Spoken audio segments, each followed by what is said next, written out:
2 years, 4 months, 1 week. In case you were wondering, that's how old my granddaughter would be if she were here today.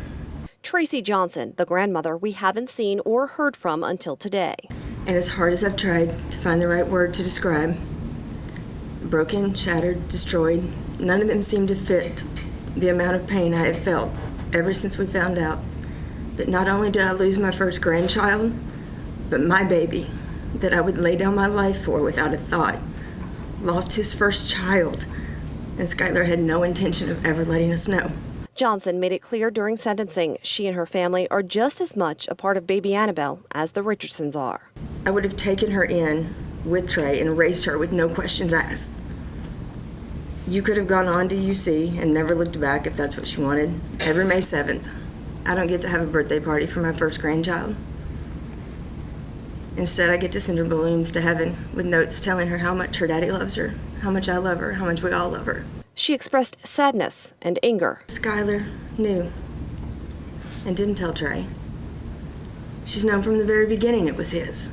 After listening to Johnson, Skylar, in her statement, briefly turned to her and apologized. And I just wanted to say how sorry I was.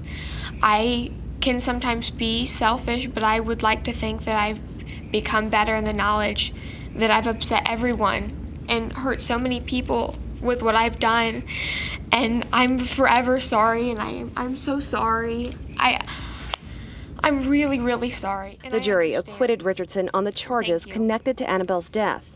But Judge Don Oda says Richardson is still to blame. I firmly believe, Ms. Richardson, in fact, I know in my heart that if you would have made different decisions in this case, Annabelle would be here today.